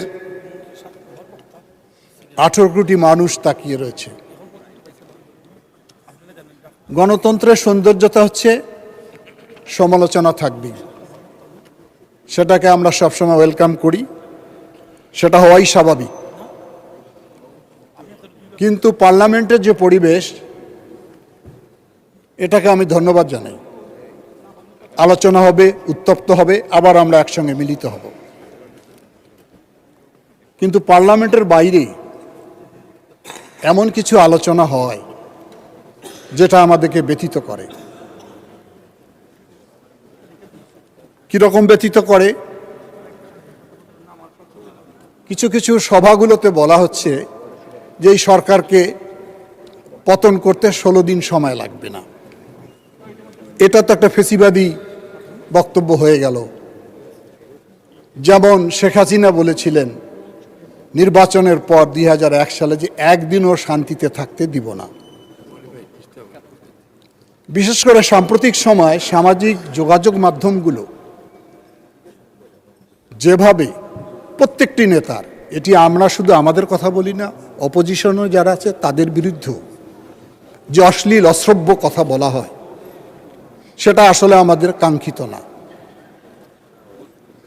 আমি মনে করি এই একটি সফল অভ্যুত্থানের মধ্য দিয়ে যে আকাঙ্ক্ষা নিয়ে আমরা বাংলাদেশ গঠনে এগিয়ে যাচ্ছি, এখনও আমার মনে হয় যে নির্বাচনের কালির দাগ মুছায় নেই।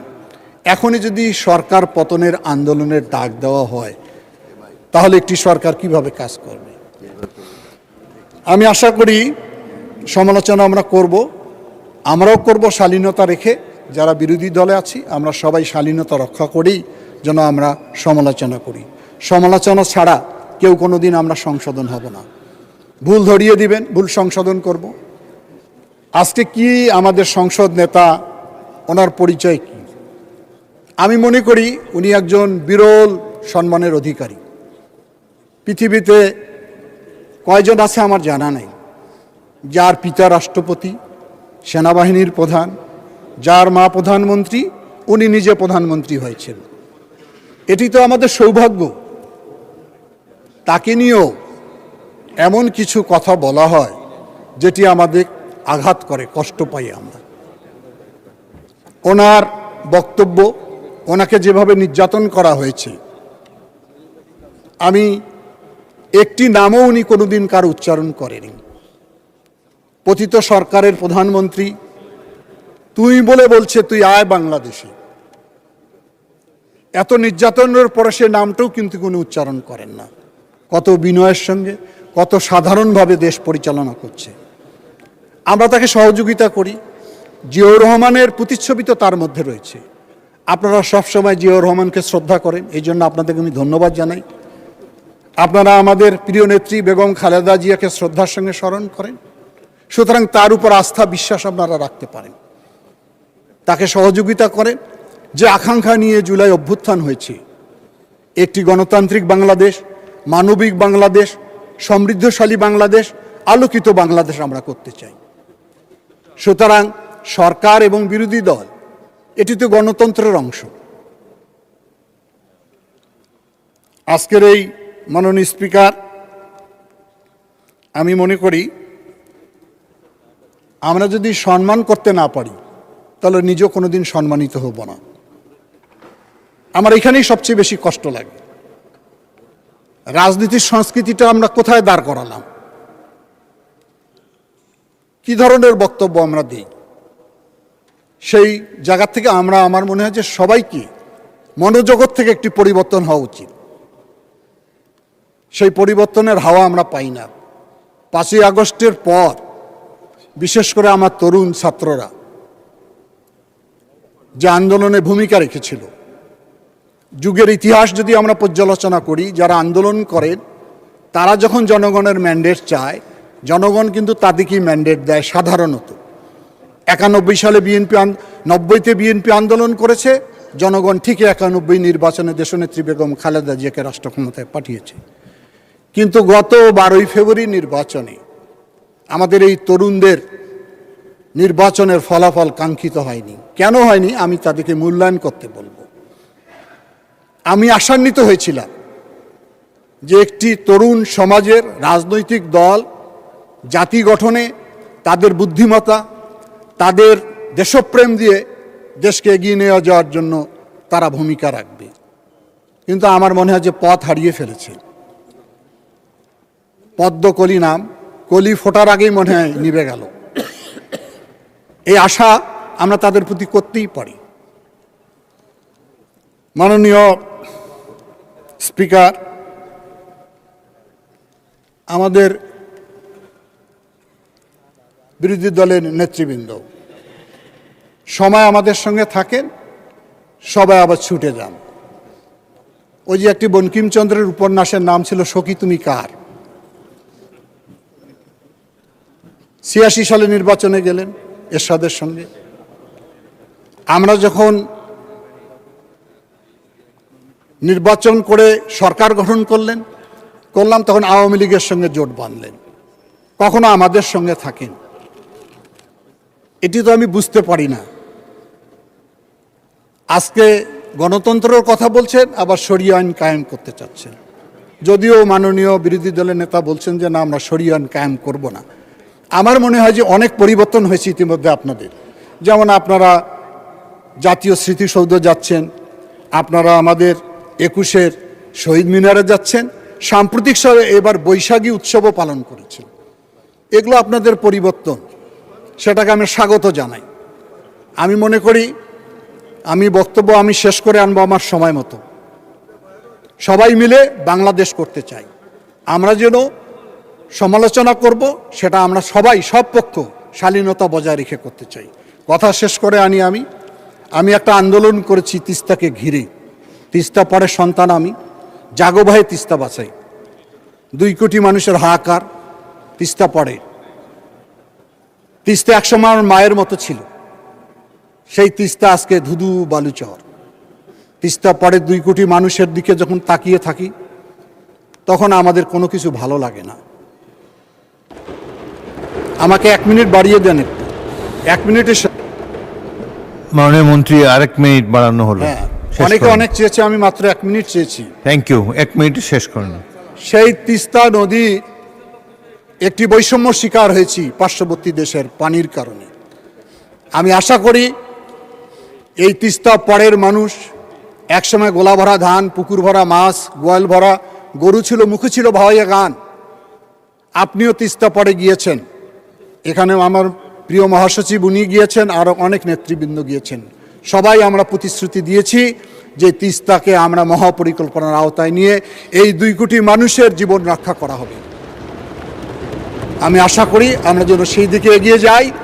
এই তিস্তা পাড়ের মানুষের হাহাকার থেকে আমরা যেন সেই এলাকার মানুষকে, কারণ ওই অঞ্চলটি সবচেয়ে খাদ্যে স্বয়ংসম্পূর্ণ উদ্বৃত্ত অঞ্চল, সেই অঞ্চলটা একটি নদীর কারণে আজকে মরুভূমিতে পরিণত হয়েছে। মানুষের হাহাকার যেন বন্ধ হয়, সে কারণে যেন আমরা উদ্যোগ গ্রহণ করি। আমি মাননীয় প্রধানমন্ত্রীকে ধন্যবাদ। মাননীয় মন্ত্রী, মাননীয় সদস্যবৃন্দ, রাষ্ট্রপতির ভাষণ সম্পর্কে আনীত ধন্যবাদ প্রস্তাবের উপর আলোচনা আজকের মতো এখানেই সমাপ্ত হলো। মাননীয় সদস্যবৃন্দ, দিনের সম্পূরক কার্যসূচি অনুযায়ী এখন আমি বিশেষ কমিটির মাননীয় সভাপতি জনাব জয়নুল আবেদিন, বরিশাল 3, তাকে কার্যপ্রণালী বিধি 211 বিধির 1 উপবিধি অনুযায়ী Bangladesh securities and exchange commission সংশোধন বিল 2026 সম্পর্কে বিশেষ কমিটির রিপোর্ট উপস্থাপনের আহ্বান জানাচ্ছি। বিসমিল্লাহির রহমানির রহিম। মাননীয় speaker, Bangladesh security and exchange commission সংশোধন বিল 2026 পরীক্ষাকরণ সংক্রান্ত বিশেষ কমিটির রিপোর্ট আমি উপস্থাপন করছি। ত্রয়োদশ জাতীয় সংসদের 28 এপ্রিল 2026 তারিখ বৈঠকে উত্থাপিত Bangladesh securities and exchange commission সংশোধন বিল 2026 পরীক্ষা করে সংসদে রিপোর্ট প্রদানের জন্য সংসদ কর্তৃক বিশেষ কমিটিতে প্রেরণ করা হয়। মাননীয় স্পিকার,